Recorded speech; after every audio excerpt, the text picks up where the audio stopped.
Hello and welcome to this episode of Careercast, brought to you by the team of Personal Career Management. So welcome to Colin Lloyd, Adrian Marsh and Jane Garrod, who are joining us today. Morning. Hi there. And we thought we'd talk today about redundancy, so the dreaded R word. We appreciate that there's a lot of people at the moment, perhaps you've been on furlough, you may be on consultation, you may be worried about the future, and I know, sadly, that quite a few people have lost their jobs already. So it is a tough market. So this is a real challenge that people are going to face. But what we wanted to do is kind of put our heads together and share with you some of the tips, practical advice, things that we would kind of work with our clients on, which we hope that you will be able to use and take away from here as well. But let's just start off by thinking about ourselves. So, here we are as career coaches, yes, we might be dispensing advice, but actually what about our own experiences? So in terms of redundancy, the people here, the team here, have you had your own experiences of redundancy? So Colin, let me start with you. Have you ever been made redundant before? Just the 3 times. Just the 3. 3 times. Yeah, I remember the first time I was absolutely devastated. And familiarity does breed contempt. And you also realise that there is life after it. But at the moment that it happens, it's a bit of a shock to the system. But once you get used to the idea and get back into it, then you can find, generally speaking, you can find work. So it's tough when it first happens, but it's a question of then just kind of applying yourself and starting to work about getting yourself back into work, and you will get a good result eventually.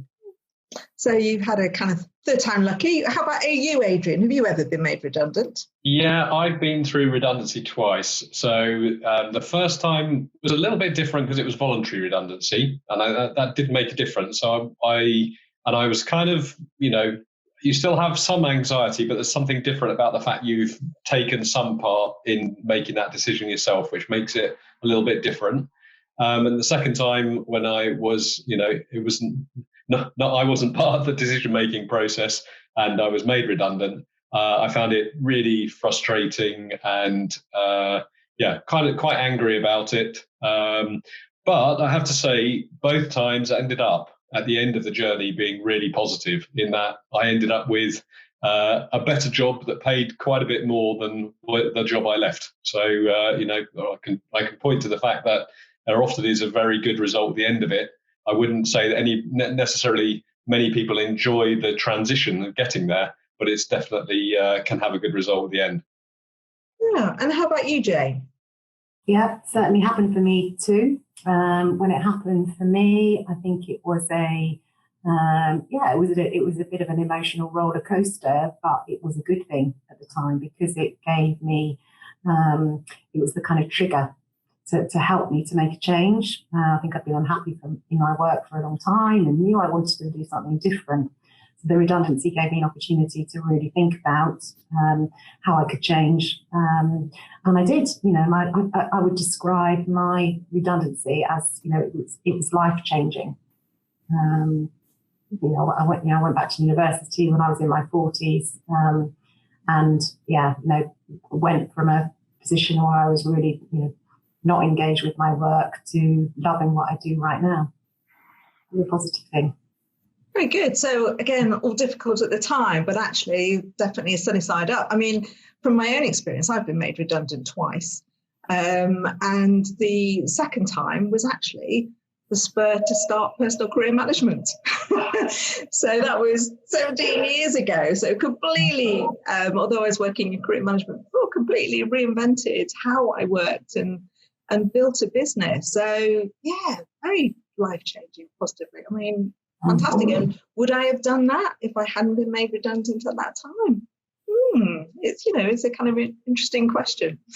So we've all been through redundancy several times. We've all survived. Actually, we've all come out, it feels like, at a better place, actually, as a result. So that's kind of, I think, again, a useful place from which to start. But if you are you've just been told, perhaps you're on consultation, or you've just been told that unfortunately, you know, your job's at risk and your role is going to be made redundant. Jane, what's the first thing you think you should do? What's the kind of practical things you should be thinking about? I think one of the first things to do is to understand what's happening with your redundancy process and what your rights are. So to talk to your employer, to talk to HR at your employer, to consult an employment law solicitor. If that felt helpful, to look on the gov.uk website or organisation like ACAS, so that you know what your rights are and that you feel you are being treated fairly, I guess, and not taking it too personally, because I think that is something that everyone feels, the sense of taking it personally, but particularly at the moment, given the pandemic, this is something that's going to be very, very normal as part of careers in 2020. So knowing that you're not on your own, you're with a lot of others, and lots of others have really been through it before. I was made redundant in the midst of the financial crisis, and it was really tough back then. People found their way through. So kind of not taking it personally, is it kind of knowing your rights, right? Get your, know what you're entitled to, and making sure that you're being dealt with fairly, but also not taking it personally. And kind of, Adrian, so how do you get yourself kind of psychologically in the right place, do you think, to, because you are going to presumably need to find a new role. How do you get yourself in the right gear to manage? Well, I think it's good to recognise that there is a sort of a loss curve or a change curve that you're going through. Different theorists have come up with different models of it, but some people express that curve as initially as a shock when people find out, yes, it's happening, even if they kind of knew that maybe the writing was on the wall. It does come as a bit of a shock very often, and then that can often be followed by a bit of denial. Well, okay, it's not happening yet, or or maybe there'll be possibilities in this company for new roles, which there may well be. But that there's some people tend to sort of cling on to what they know, and then it can go through if maybe something doesn't work out that way. People might end up being a bit frustrated for a while, or a bit angry, and it can reach a low point. And then probably after that is when people start accepting and thinking about it. And it's good to sort of imagine what some of the possibilities could be for how you might deal with it in the future. But I think it's just helpful to recognise that it's quite natural if people are going through those different stages, and many people do. And what I would say is also good is talk to people. It's a good time to talk to friends, talk to maybe someone who else is in the same situation and compare notes. Help each other is also very helpful, and that can help get you in the right state. But don't sort of, allow yourself to go through those stages. So do allow yourself to go through those stages, and sort of be kind of generous to yourself in that it's perfectly okay and perfectly natural if you are having to go through those stages to get to the point where you're starting to think more positively about the future. Yeah, so kind of normalising this kind of, it can be quite an emotional time, as I think, Jane, you described it earlier as a bit of an emotional roller coaster. It certainly can be, but that's normal, and that's okay. But to start thinking, as you said, about kind of possibilities for the future. So, Colin, okay, so you're ready to start kind of looking for something else, but where do you start? What do you do? I think once you've gone through the changes that Adrian was talking about previously, it's about making sure you're in the right place to start looking for your jobs. If you're still kind of feeling a little bit depressed or frustrated, then going for an interview or engaging with a recruiter when you're still kind of a little bit raw from it mightn't get you the result that you want. So it's about not necessarily putting a brave face, but kind of putting your best foot forward and then positively engaging. first thing is, if you know what you want to do, nothing wrong with looking at the job boards, getting some ideas of what's out there, but don't get to the point whereby you're just constantly looking at the job boards and fretting, and put some structure around your job search, and make sure that you're not just applying for anything because you think you should be working. It's a good time to take stock and work out what strategically your next step should be. But yeah, engage with recruiters, do the usual in terms of looking for job boards, but try and avoid that panic mode of constantly getting up very early in the morning, looking at the job boards and then looking at them all day long and applying for hundreds of jobs without really knowing what it is you want to do, or really standing a reasonably good chance of getting those roles, because it can be incredibly frustrating if you're not getting the responses that you want. Alternatively, if you're more strategic, you know what you want, you're looking at the right type of roles, and you start getting positive feedback, it starts to make you feel a lot better, a lot quicker. And also, it's a control thing. During a redundancy process, lots of things happen to you. By starting your job search, you're taking a little bit of control back, so that can make you feel better as well. So yeah, kind of don't panic, know what you're looking for, and engage positively with recruiters and job boards. Okay, so Jane, if you're not sure what you're looking for, because I think for a lot of people this is a time to stop and reflect. Actually, there will be lots of people who have been on the treadmill. They've been doing their job. They may or may not have been completely happy and engaged in the job, but this is a time to reflect and think about the future. So if you're thinking about your options, how would you go about that? Well, I think if you're thinking about options, then give yourself time to work on that project, if you like, for a few weeks, thinking about your options. Set yourself 3 or 4 weeks to do that. Start with making a list. Keep it as simple as that. Just take a blank sheet of paper and write on it any idea that comes to you. Don't edit any idea off the page, because sometimes the ideas that we want to edit off the page might be the very roles that are right for us. So start off with a list of ideas, and then what you've got to do is start to narrow those ideas down. So you can do some research into each option that you're considering, look at the market, talk to recruiters, look at the job descriptions, talk to people that are doing that work right now, consult with professional bodies and organisations, learn as much as you can, and then look at how achievable is it going to be for you to make that kind of transition. So what are the requirements of those roles, and do your skills and experience, knowledge, benchmark well alongside those, and have a look at whether there are any gaps. And if there are any gaps, what can you do to bridge those gaps? That will enable you to take the big list of ideas down to a much narrower focus. And also think about, as well as assessing those opportunities alongside your skills, assess them alongside what you really want. So what your decision-making criteria are, let's say, in order for your job to be a really good fit for you, what are you looking for from it? So you're looking at those two elements. How do those options benchmark alongside my skills and experience, and how good a fit are they going to be for me? That's helpful. And actually, Adrian, if there are kind of gaps between actually you really want to be over here, perhaps your sector is in trouble at the moment, and there's a lot of sectors that have been badly hit, whether it's tourism or travel, some of the hospitality industries, those kind of things, and you're looking to get into a different sector or a different role. So you can see where you might want to be, but what's the kind of things you can do to bridge any gaps?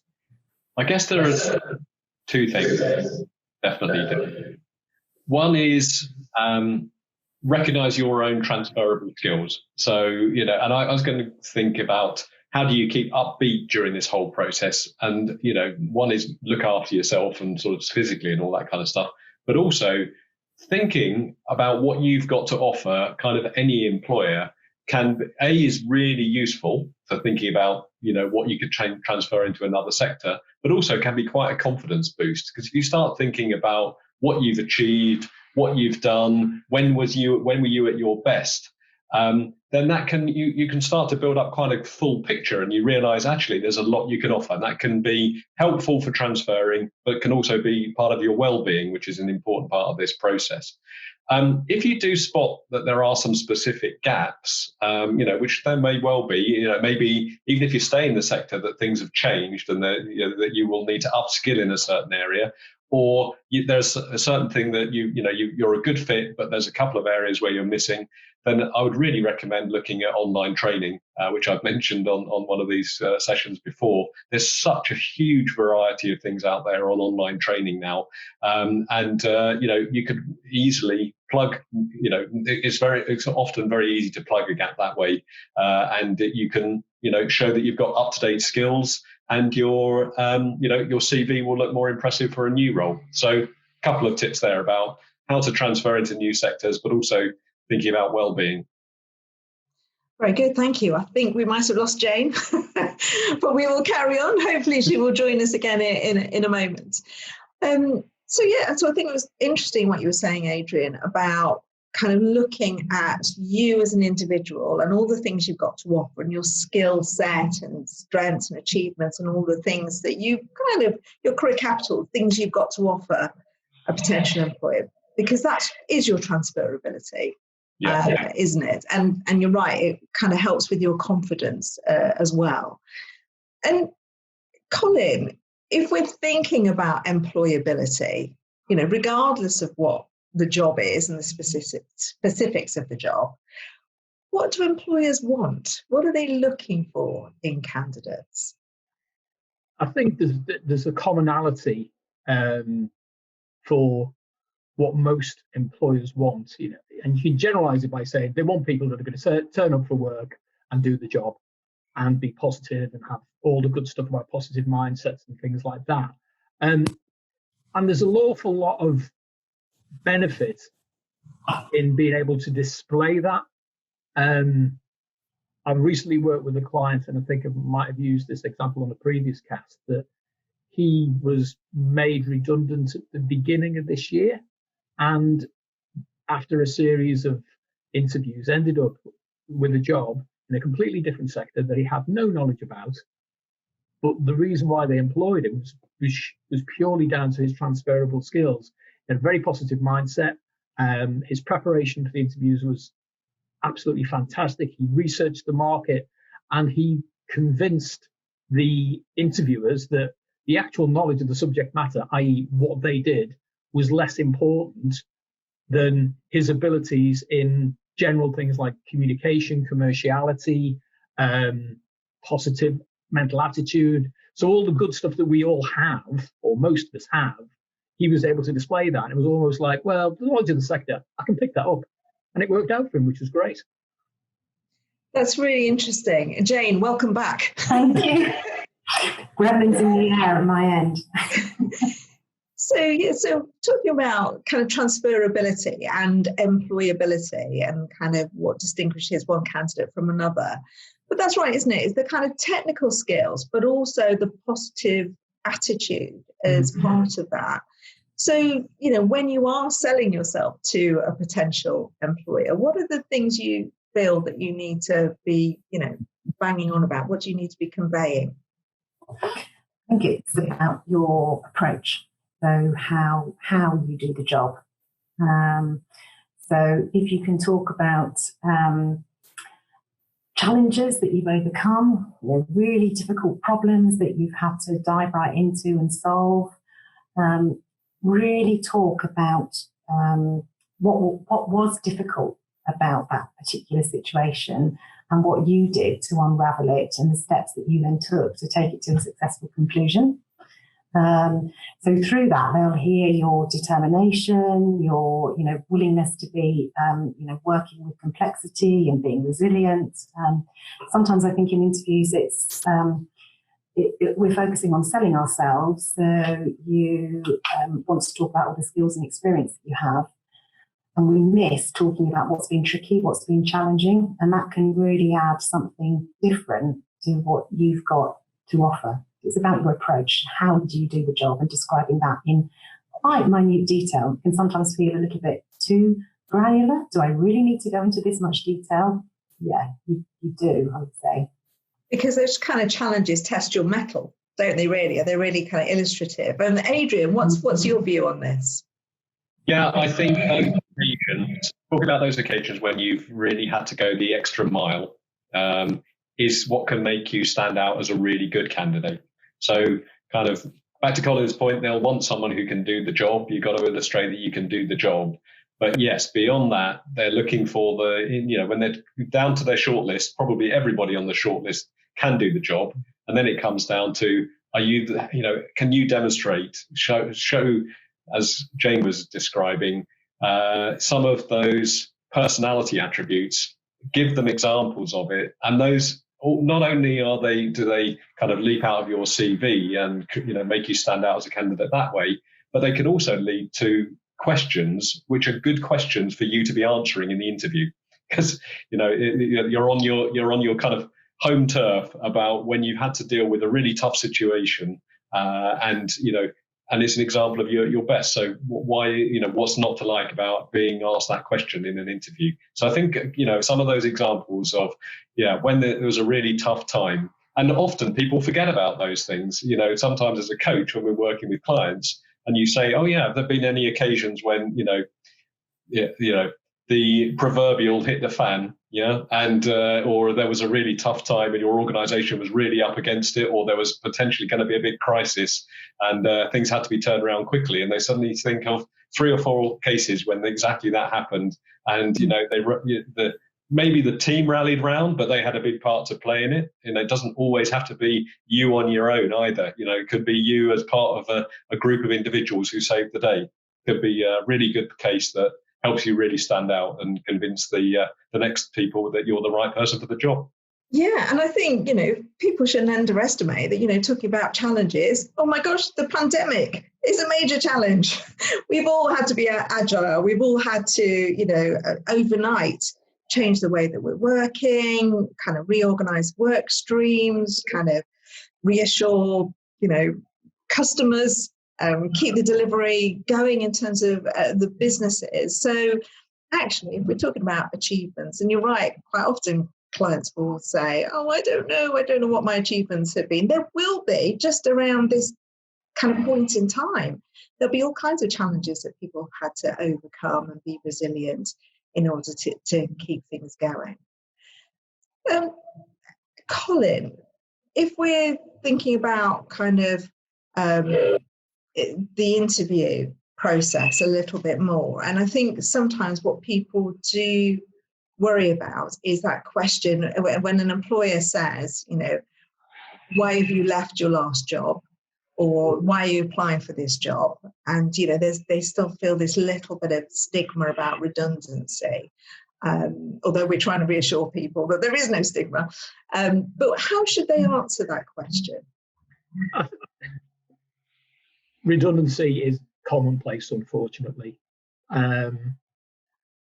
When I'm working with the clients, the first thing is, carrying on from Jane's point earlier on, is depersonalize it.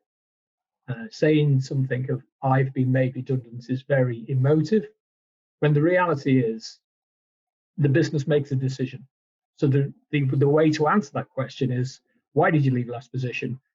Very simple, very straightforward. My position was made redundant. Then show up. Simple as that. And I think there is a kind of much greater understanding, because there's so many people's roles will be made redundant at the moment, that actually kind of future employers, prospective employers will understand that organisations have had to restructure, etc. I think the other thing is with that, it's get into the habit of, if anyone ever asks you, friends, family, networking, use that phrase, my position was made redundant, not I was made redundant. It helps with that depersonalization of the process, and it is an actual reflection of the truth. Redundancy is very, very rarely personal, if ever. And it's just a way of convincing yourself and rebuilding your confidence that it wasn't aimed directly at you. It was a business decision made to protect the business, and unfortunately, the role was made redundant, not the individual. Jane, how do we kind of, if you're a person in this position, how do you keep yourself in good kind of shape during the job search process? Because I think we've all recognised, we've all been made redundant, and we know for ourselves that it is a bit of an emotional roller coaster. But what can you do to keep yourself in good shape? Because it can take a while to find a new role, can't it? So how can you look after yourself? It can take a while. I think looking after yourself and ensuring that you are, when you are applying for jobs and when you are going for interviews, you are putting your best foot forward. I think was the phrase that Colin used a little while ago, that you are there in a positive frame of mind. And in order to be like that, I think taking time out away from your job search is incredibly important. So I wouldn't suggest that you spend all day, every day, working with the job boards, frantically applying for many, many jobs. Give yourself, plan your week as you would, a routine. Treat your job search like a project you were managing at work, but just do it for set hours each day. Make sure you get out of the house. Make sure you've got lots of social connections with others where possible. Plan your week so that you have got things that will uplift you in terms of energy, alongside what might feel tougher when you're searching for jobs. Keep fit. Check in with yourself in terms of how are you feeling. If you start to feel unwell, then check in with your GP. If you really feel it's starting to affect you, keep talking to people. Stay connected. That's so important. And if you are with others who are in a similar situation, because there will be many others who are being made redundant, then make sure that you are looking after each other in that group as well, as opposed to letting that group energy take you down.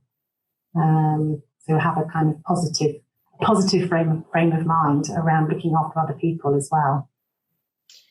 Yeah, and I think that's all really sensible advice, because it is an anxious time for people. It's an anxious time anyway if you've been made redundant, let alone you've got this, pandemic situation and social distancing and restriction, and you might be looking after family as well. So there's a lot going on. So as you say, kind of looking for support, looking for fun, looking for connection. All of those things, keeping fit, are going to be really important. Adrian, any kind of final thoughts from you about kind of tips for if you've been made redundant? What are the things that you think would be helpful? Perhaps things that have worked for some of your clients?